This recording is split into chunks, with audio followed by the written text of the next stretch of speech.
Hey guys, it's Steez. Welcome back to my YouTube channel.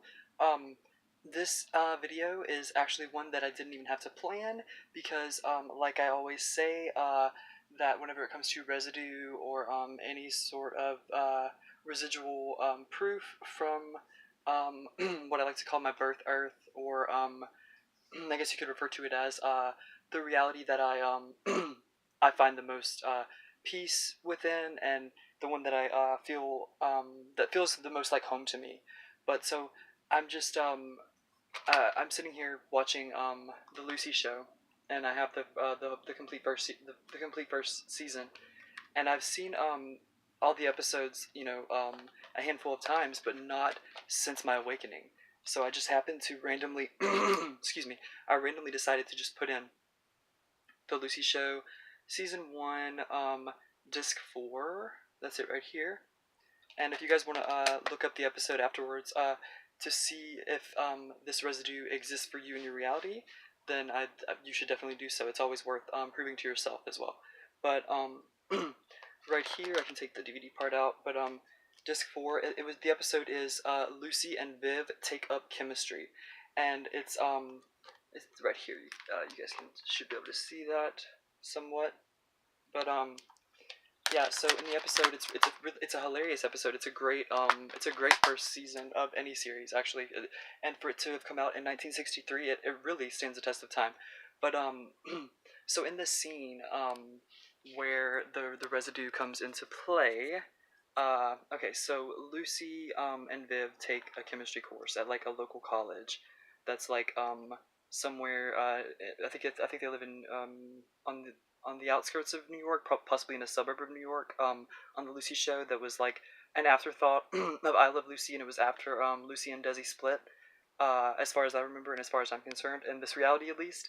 But yeah, so they take a chemistry course, and to make a long story short, they each student in the chemistry class is is assigned to like make some sort of new chemical composition and some sort of like innovative like product that could be that like consumers would freak out about, and it would like fly off the shelves. So Lucy, being the being the forthright but notoriously like vain and egotistical person that she is on the show, not the person that she was in reality, but the person that she portrayed herself to be on the show was very, very egotistical and shallow and vain. So Lucy decides that she's going to come up with the key or the secret to eternal youth, or the fountain of youth, if you want to use that terminology. So she mixes some chemicals in a lab setting, and it's hilarious. There's explosions and bubbly things out of different flasks and things of that nature. It's like a lot of lab humor.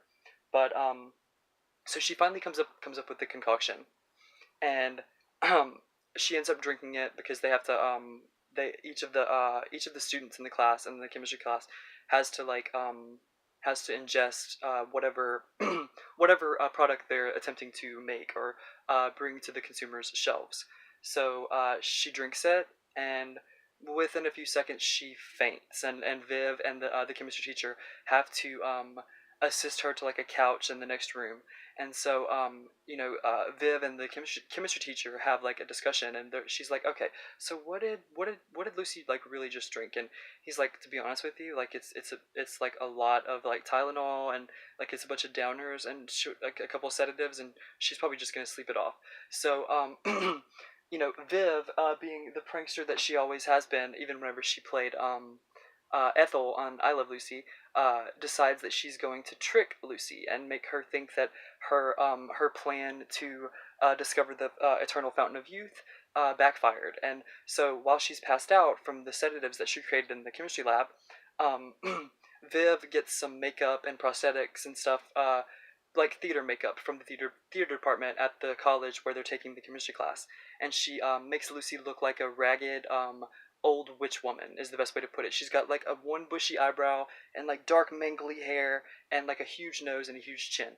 So basically they tricked her into thinking that that she turned out to be ugly, and it was actually the opposite of eternal youth and the fountain of youth. But the residue, it comes into play now. She's walking around before she actually looks in the mirror. and she sees a few students, and she's like, "How do I look?" And of course, excuse me, nobody recognizes her because she looks like a crazy witch woman, and it's hilarious. But just all of a sudden, and here come the chill bumps, and here come the tingles once again. She says, as clear as day, and you guys can look it up. It absolutely exists in my reality. Um, Lucy says, "Mirror, mirror on the wall, who's the fairest of them all?" And if you're like not just recently awakened and you're very familiar with the Mandela effect, then you're very familiar with this effect. Um, that is no longer uttered in this current reality that I am in Snow White, and never was. All that is said is you are the fairest of them all. Like my queen, you are the fairest of them all. And like I said, it's always the residue's always hidden in plain sight. And it's like I was taking a breather and like taking a little bit of a break from the Mandela effect community, and like just putting it on like the metaphorical back burner, if you will.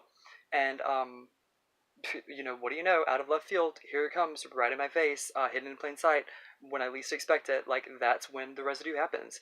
But is this a new is this a new effect for you guys? Are you familiar with it? Have you guys seen this episode of the Lucy Show? Do you love Lucy? Like I do. Like this video if you like what I'm doing. Comment down below. I really would like your feedback on this one. This one means a lot to me, and I love whenever I find residual proof. And subscribe if you like my content. And to my 3 new subscribers since I made my last video, I just want to say thank you so much for being here, and I hope you continue to remain here. I love you so much. Bye!